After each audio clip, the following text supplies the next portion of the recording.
Rabotai, Chodesh Tov u'Mevorach, des bonnes nouvelles. Amen. Ça y est, Baruch Hashem, on est rentré dans le mois d'Iyar. C'est fini le bélier et le taureau depuis hier. Donc Baruch Hashem, j'espère qu'on a grandi. En tous les cas, il faut que l'esprit il va grandir un petit peu et qu'on va essayer de comprendre, comme on a dit hier, que le mot Iyar, la racine n'est pas en hébreu, c'est en babylonie, en perse, qui veut dire de la lumière. Mais il y a quand même un mot en hébreu que Iyar, Matameayer, un dessin en hébreu, ça s'appelle Iyur. Donc Iyar veut dire aussi un dessin. Ça veut dire quoi pour nous? Le Baal Shem Tov, arrière-grand-père de Rabbi Nachman de Breslev, et celui-là qui a fondé toute la Chassidut, nous apprend quelque chose de très beau. On vient de le lire là ce matin, on le lit tous les matins. Ve'en tsur kelokenu. Al tikre tsur ela tziyur tzayar. Akadosh Baruch Hu, il a fait le monde, c'est lui l'artiste.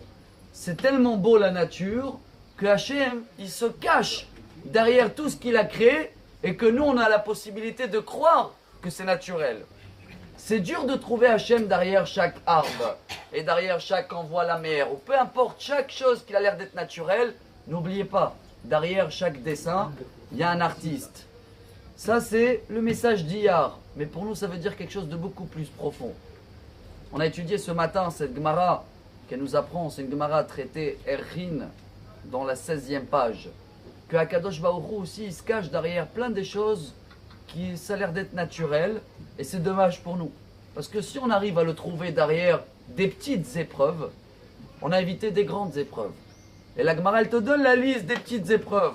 C'est tellement beau. Tu as mis la chemise à l'envers. Le temps que tu as bu le café, il s'est refroidi.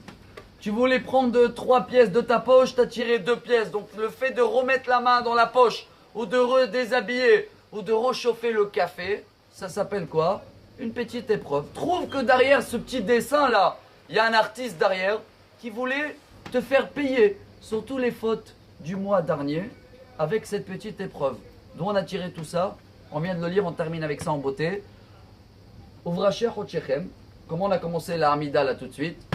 Racher Chodashim le'amecha natata, zeman kapara lechol tondotam. Les Rosh Chodesh, c'est un temps de kapara, de pardonner sur toutes les fautes. Venez, on trouve ces petits dessins, on trouve l'artiste derrière ces petites épreuves, on évite des grandes épreuves, et comme ça on va avoir un mois lumineux, clair, avec une grande lumière, et que tout sera beau comme un tableau, et comme ça, Bezrat Hashem. N'oubliez pas, hein, il y en a qui sont des béliers, il ne faut pas les oublier, même si nous on fonce, on est des taureaux. Pensez aussi à les gens qui n'ont pas les possibilités, comme on dit toujours à Rosh Chodesh. Et on pense à l'école Elma, les gens qui étudient la Torah, on a une garantie d'avoir un mois, Bezrat Hashem, super. Amar Rabbi Elazar.